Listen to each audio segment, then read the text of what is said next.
So அதுக்கப்புறம் அப்பாவை நினச்சி நான் எழுதினது தான் என்னோட கவிதை. மாட்டு வண்டி பூட்டிக்கிட்டு தென்னாட்டு சிங்கம் போல வண்டியில் வருவார் எங்கப்பா, ஒரு மாலை கட்டிக்கிட்டு ஊருக்குள்ளே வந்து புட்டா ஊரே வச்சகன்னு வாங்காமல் பார்த்துருக்கும், சிங்கம் போல எட்டு வச்சு சிறுத்தை போல நடந்து வந்தால் காற்று கூட கொஞ்ச நேரம் காத்திருக்கும், பள்ளிக்கூடம் போக பாடநூல் வாங்க காசு பணம் வேணும்னு எங்கள் அப்பா கிட்ட கேட்டேன், மாட்டு வண்டியில் மண்ணள்ளிட்டு பணத்தோட வாரேன்னு போனவர் எங்கள் வாழ்க்கையில் மண்ணை தள்ளிட்டு பணமாக வந்தார், மாட்டை ஓட்டிக்கிட்டு எங்கள் அப்பா போனார், எங்கள் அப்பாவை ஏற்றிக்கிட்டு மாடு வந்துச்சு, மண்ணள்ளி வாரேன்னு போனவரை மண்ணள்ளி போனது என்ன, பிள்ளைங்க 3 தான் உசுருன்னு வாழ்ந்த மனுஷன் இப்போ மண்ணுக்குள்ளே, பிள்ளைங்க 3 நடுத்தெருவில், ஒரு உசுரை எடுத்ததுனால ஒரு குடும்பமே நடபடமாக தெரிகிறது, தெரியுமோ தெரியாதோ எங்கள் வாழ்க்கையில் மண்ணள்ளி போட்ட அந்த சாமி நல்லா இருக்கணுன்ற மாதிரி ஏதோ ஒன்று எழுதியிருந்தேன் அந்த டைமில்.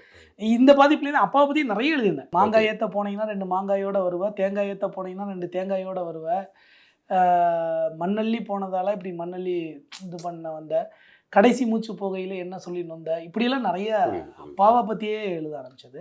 ஸோ இதுதான் என்னுடைய முதல் கவிதை. ஏதோ ஒரு வகையில் அப்பா சின்ன வயசுல, உங்களோட சின்ன வயசுல அவர் போயிருந்தா கூட ஒரு பெரிய கவிதையை அவங்களுக்குள்ள தந்துட்டு போயிருக்காரு. அப்பாவை பற்றி தான் எல்லா கவிதைகளும். அதை நான் நிறைய இடத்துல சொல்லுவேன், என்னுடைய கவிதைகள் வந்து காதல்ல இருந்து முளைக்கல, காயத்துல இருந்து தான் முளைச்சது அப்படின்னு சொல்லி சொல்லுவேன்.